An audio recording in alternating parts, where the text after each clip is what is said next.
উদ্ধব ঠাকরের পুত্র আদিত্য ঠাকরের সঙ্গে মহারাষ্ট্রের মুখ্যমন্ত্রী দেবেন্দ্র ফডনবিসের ঘন ঘন সাক্ষাৎকে কেন্দ্র করে চর্চা শুরু হয়েছে রাজনৈতিক মহলে।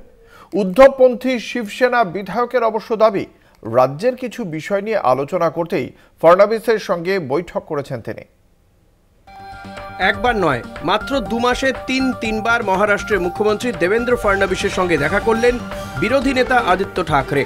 উদ্ধব সেনার বিধায়ক আদিত্যর দাবি, মুম্বাইয়ে জল সংকটের সমাধানে মুখ্যমন্ত্রীর সঙ্গে আলোচনা করতে গিয়েছিলেন তিনি।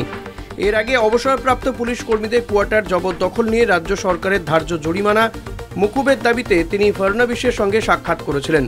ঘটনাচক্রে মহারাষ্ট্রের শাসক জোটের আরও এক শরিক অজিত পাওয়ারপন্থী এনসিপির সঙ্গে শরদ পাওয়ারের এনসিপি মিশে যাওয়ার জল্পনা যখন তুঙ্গে, প্রায় একই সময় উদ্ধব পুত্রের সঙ্গে বিজেপি নেতা তথা রাজ্যের মুখ্যমন্ত্রীর একান্ত সাক্ষাৎ ঘিরে চর্চা শুরু হয়েছে। এনডিএর সবচেয়ে পুরনো শরিক শিবসেনার উদ্ধব গোষ্ঠীর হয়ে আদিত্য কি পুরনো সম্পর্ক পুনরুদ্ধার করতে চাইছে?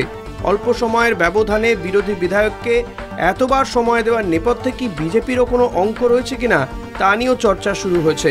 যেহেতু উদ্ধব সেনা ইন্ডিয়ার অংশীদার, স্বভাবতই আদিত্যের আচরণ নিয়ে রাজ্য ছাপিয়ে দিল্লির কেন্দ্রীয় রাজনীতিরও নজর পড়েছে মুম্বাইতে। কলকাতা টিভি।